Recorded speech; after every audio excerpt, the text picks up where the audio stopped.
کوئی بہن بھائی نہیں تھا۔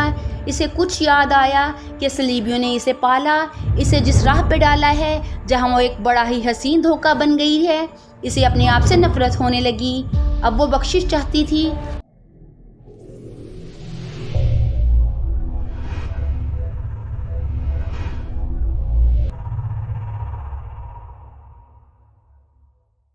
السلام علیکم ہمارے پیارے ناظرین، میں امید کرتی ہوں کہ آپ سب خیریت سے ہوں گے۔ جیسا کہ آپ جانتے ہیں کہ ہم آپ سے سلطان صلاح الدین ایوبی کے دور کی حقیقی کہانیاں، عورت اور ایمان کی معرکہ آرائیاں بیان کر رہے ہیں۔ تو آئیے ناظرین، داستان کو آگے شروع کرتے ہیں۔ رجب اور اس کے ساتھی سورج طلوع ہونے کے بعد بھی نہ جاگے۔ وہ تو بے ہوشی کی نیند سوئے ہوئے تھے۔ پروہت اپنے 3 حبشیوں کے ساتھ آیا۔ اس نے سب سے پہلے لڑکیوں کے خیمے میں دیکھا۔ خیمہ خالی تھا۔ اس نے رجب کو جگایا اور کہا، دونوں لڑکیاں میرے حوالے کر دو۔ رجب ہڑبڑا کر اٹھا اور پروہت کو قائل کرنے کی کوشش کرنے لگا کہ وہ ان لڑکیوں کو ضائع نہ کرے۔ اس نے اسے تفصیل سے بتایا کہ ان لڑکیوں سے کیا کام لینا ہے، مگر پروہت نے اس کی ایک بھی بات نہ مانی۔ رجب نے اپنے ساتھیوں کو جگانا چاہا تو حبشیوں نے اسے پکڑ لیا۔ پروہت نے پوچھا، لڑکیاں کہاں ہیں؟ رجب نے وہیں سے لڑکیوں کو پکارا تو اسے کوئی جواب نہ ملا۔ خیمے میں جا کر دیکھا، انہیں ادھر ادھر دیکھا، وہ کہیں نظر نہ آئیں۔ اچانک نظر زینوں پر پڑی۔ 3 زینیں غائب تھیں۔ گھوڑے دیکھے تو 3 گھوڑے غائب تھے۔ رجب نے پروہت سے کہا، وہ تمہارے ڈر سے بھاگ گئی ہیں۔ تم نے بڑے کام کی لڑکیوں کو بھگا دیا ہے، انہیں تم نے بھگایا ہے۔ پروہت نے کہا اور اپنے 3 حبشیوں سے رجب کے متعلق کہا کہ اسے لے جا کر باندھ دو۔ اس نے انگوک کے دیوتا کو پھر ناراض کر دیا ہے۔ اچھے سواروں کو بلاؤ اور لڑکیوں کا پیچھا کرو، وہ دور نہیں جا سکتی۔ رجب کے احتجاج اور منت سماجت کو نظر انداز کرتے ہوئے حبشی اسے اپنے ساتھ لے گئے اور ایک درخت کے ساتھ اسے اس طرح باندھ دیا کہ اس کے ہاتھ پیٹھ پیچھے بندھے ہوئے تھے۔ اس کے سوئے ہوئے ساتھیوں کے ہتھیار اٹھا لیے گئے۔ پھر انہیں جگا کر دھمکی دی گئی کہ وہ یہاں سے ہلے تو قتل ہو جائیں گے۔ تھوڑی دیر بعد 6 گھڑ سوار اور شتر سوار آ گئے۔ انہیں لڑکیوں کے تعاقب میں روانہ کر دیا گیا۔ ریت پر 3 گھوڑوں کے قدموں کے نشان صاف تھے۔ اسی سمت کو یہ حبشی سوار انتہائی رفتار سے روانہ ہو گئے۔ لڑکیوں کو پکڑنا آسان نہیں تھا کیونکہ فرار اور تعاقب میں 8-10 گھنٹوں کا فرق تھا۔ حبشی سواروں کو یہ سہولت حاصل تھی کہ وہ صحرا کے بھیدی تھے اور مرد تھے، سختیاں جھیل سکتے تھے۔ آگے جا کر انہیں یہ مشکل پیش آئی کہ ہوا چل رہی تھی جس نے ریت اڑا اڑا کر گھوڑوں کے کھرے غائب کر دیے تھے۔ پھر بھی وہ اندازے پر چلتے گئے۔ 3-4 گھنٹوں کے تعاقب کے بعد انہیں ایک طرف سے آسمان پر افق کے کچھ اوپر تک مٹیالی سرخی دکھائی دی جو اوپر اٹھتی اور آگے بڑھتی آ رہی تھی۔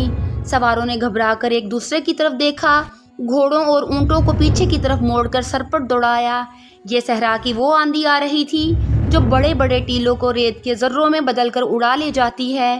کوئی انسان یا جانور کہیں رک کر کھڑا رہے یا بیٹھ جائے تو ریت اس کے جسم کے ساتھ رک رک کر اسے زندہ دفن کر دیتی ہے اور اس پر ٹیلا کھڑا ہو جاتا ہے۔ وہاں آندھی سے بچنے کے لیے کوئی مضبوط ٹیلا نہیں تھا۔ وہ بھاگ کر اپنی پہاڑی خطے تک پہنچنا چاہتے تھے جو بہت ہی دور تھا۔ وہاں تک آندھی پہنچ گئی تھی۔ اس خطے کے درخت دوہرے ہو کر چیخ رہے تھے۔ جھیل کے مگرمچھ پہاڑی کے آبی غار میں جا چھپے تھے۔ پروہت ایک جگہ زمین پر گھٹنے ٹیکے ہوئے ہاتھ ہوا میں بلند کرتا اور زور زور سے زمین پر مارتا تھا۔ ہر بار بلند آواز کہتا تھا، انگوک کے دیوتا اپنے قہر کو سمیٹ لے، ہم 2 بہت ہی خوبصورت لڑکیاں تیرے قدموں میں پیش کر رہے ہیں۔ وہ اس آندھی کو دیوتا کا قہر سمجھ رہا تھا۔ صحرا اور آندھی کا چولی دمن کا ساتھ تھا، لیکن سرخ اور ایسی تیز و تند آندھی کبھی کبھی چلا کرتی تھی۔ وہ حبشیوں کے خطرے سے تو بہت دور نکل آئی تھیں، مگر صحرا کے ایسے خطرے میں آ گئیں جو ان کے لیے جان لیوا ثابت ہو سکتا تھا۔ ان کے لیے دوسری مصیبت یہ آئی کہ ریت کی بوچھاڑوں اور آندھی کے زناٹوں سے گھبرا کر تینوں گھوڑے منہ زور اور بے لگام ہو کر دوڑ پڑے۔ وہ چونکہ اکٹھے بدکے تھے اس لیے اکٹھے ہی دوڑتے جا رہے تھے۔ اس سے یہ فائدہ تو ہوا کہ ریت میں دب جانے کا خطرہ نہ رہا، مگر یہ معلوم نہیں تھا کہ بے لگام گھوڑے کہاں جا رکیں گے اور وہ جگہ اصل راستے سے کتنی دور ہوگی۔ لڑکیوں میں اتنی ہمت نہیں تھی کہ وہ گھوڑوں کو قابو میں کر لیتیں، اور گھوڑوں میں اتنی ہمت نہیں تھی کہ زیادہ دور دوڑ سکتے۔ وہ پیاسے تھے اور آدھی رات سے مسلسل چل رہے تھے۔ تھکن اور پیاس گھوڑوں کو بے حال کرنے لگی۔ ایک گھوڑا منہ کے بل گرا۔ اس کی سوار لڑکی ایسی گری کہ گھوڑا اٹھا اور جب پھر گرا تو لڑکی اس کے نیچے آ گئی۔ اسے مرنا ہی تھا۔ کچھ اور آگے گئے تو ایک گھوڑے کا ٹنگ ڈھیلا ہو گیا۔ زین ایک طرف لڑک گئی۔ اس کی سوار اسی پہلو پر گری مگر بایاں پاؤں رکاب میں پھنس گیا۔ لڑکی زمین پر گھسیٹی جانے لگی۔ تیسری لڑکی اس کی کوئی مدد نہیں کر سکتی تھی۔ اس کا اپنا گھوڑا بے قابو تھا۔ وہ اپنی ساتھی کی چیخیں سنتی رہی، پھر چیخیں خاموش ہو گئیں اور وہ لڑکی کی لاش کو گھوڑے کے ساتھ زمین پر جاتا دیکھتی رہی۔ اس پر دہشت طاری ہو گئی۔ وہ کتنی ہی دلیر کیوں نہ تھی، آخر لڑکی تھی۔ زور زور سے رونے لگی۔ ڈھیلی زین والا گھوڑا یکلخت رک گیا۔ تیسری لڑکی اپنا گھوڑا روک نہ سکی۔ اس نے پیچھے دیکھا۔ آندھی میں اسے کچھ نظر نہ آیا کہ اس گھوڑے کا کیا حشر ہوا۔ لڑکی تو یقیناً مر چکی تھی۔ تیسری لڑکی اکیلی رہ گئی۔ اس نے رکابوں سے پاؤں ذرا پیچھے کر لیے۔ اس کی دہشت زدگی کا یہ عالم تھا کہ اس نے گھوڑے کی لگام چھوڑ کر ہاتھ آسمان کی طرف اٹھا کر جوڑ دیے اور گلا پھاڑ کر خدا کو پکارنے لگی۔ میرے عظیم خدا، آسمانوں کے خدا، میرے گناہ معاف کر دیں۔ میں گنہگار ہوں، میرا بال بال گنہگار ہے۔ میں گناہ کرنے آئی تھی، میں نے گناہوں میں پرورش پائی ہے۔ میرے خدا، میں اس وقت بہت چھوٹی تھی جب مجھے میرے بڑوں نے گناہوں کے راستے پر ڈالا تھا۔ انہوں نے مجھے گناہوں کے سبق دیے، جوان کیا اور کہا کہ جاؤ، مردوں کو اپنے حسن اور اپنے جسم سے گمراہ کرو، ان کے ہاتھوں انسانوں کو قتل کراؤ، جھوٹ بولو، فریب دو اور بدکار بن جاؤ۔ انہوں نے بتایا تھا کہ یہ صلیب کا فرض ہے، تم پورا کرو گی تو جنت میں جاؤ گی۔ وہ پاگلوں کی طرح چلا رہی تھی اور اس کے گھوڑے کی رفتار گھٹتی جا رہی تھی۔ زارو قطار روتے ہوئے اس نے خدا سے کہا، تیرا جو مذہب سچا ہے مجھے اسی کا معجزہ دکھا۔ اس کے عقیدے کمزور ہو گئے تھے، گناہوں کے احساس نے اس کے دماغ پر قابو پا لیا تھا، موت کے خوف نے اسے فراموش کر دیا تھا کہ اس کا مذہب کیا ہے۔ اسے اپنا ماضی گناہوں میں ڈوبا ہوا نظر آ رہا تھا۔ اس کے دل میں یہ احساس بیدار ہوتا جا رہا تھا کہ وہ مردوں کے استعمال کی چیز ہے اور اسے دھوکے اور فریب کے لیے استعمال کیا جا رہا ہے، اور اب سزا صرف اس اکیلی کو مل رہی ہے۔ اسے غشی کی لہر آئی اور گزر گئی۔ اس نے دھاڑ ماری اور سر کو جھٹک کر بلند آواز سے کہا، میری مدد کر میرے خدا، میں ابھی مرنا نہیں چاہتی۔ اور اس کے ساتھ ہی اسے یاد آ گیا کہ وہ یتیم بچی ہے۔ موت کے سامنے انسان ماضی کی طرف بھاگتا ہے، جو انسانی فطرت کا قدرتی رد عمل ہے۔ اس جوان لڑکی نے بھی ماضی میں پناہ لینے کی کوشش کی مگر وہاں کچھ بھی نہ تھا۔ ماں نہیں تھی، باپ نہیں تھا، کوئی بہن بھائی نہیں تھا۔ اسے کچھ یاد آیا کہ صلیبیوں نے اسے پالا، اسے جس راہ پہ ڈالا ہے جہاں وہ ایک بڑا ہی حسین دھوکہ بن گئی ہے۔ اسے اپنے آپ سے نفرت ہونے لگی۔ اب وہ بخشش چاہتی تھی۔ اسے غشی آنے لگی۔ گھوڑے کی رفتار سست ہو گئی تھی۔ وہ بمشکل چل رہا تھا۔ اس کے ساتھ آندھی بھی تھمنے لگی۔ لڑکی ہوش کھو بیٹھی تھی۔ سلطان ایوبی نے سرحد کے ساتھ ساتھ گشتی پہرے کا انتظام کر رکھا تھا۔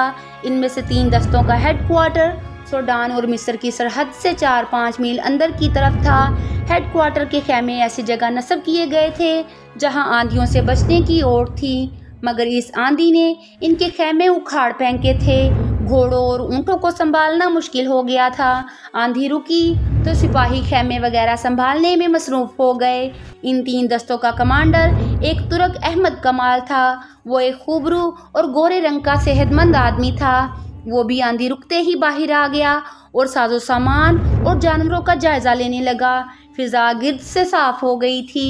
ایک سپاہی نے ایک طرف اشارہ کر کے اسے کہا، کماندار، وہ گھوڑا اور سوار ہمارا تو نہیں؟ ہم نے ابھی لڑکیوں کو فوج میں شامل نہیں کیا۔ احمد کمال نے جواب دیا، وہ لڑکی معلوم ہوتی ہے، بال بکھرے ہوئے صاف نظر آ رہے ہیں۔ وہ اسی سپاہی کو ساتھ لے کر دوڑ پڑا۔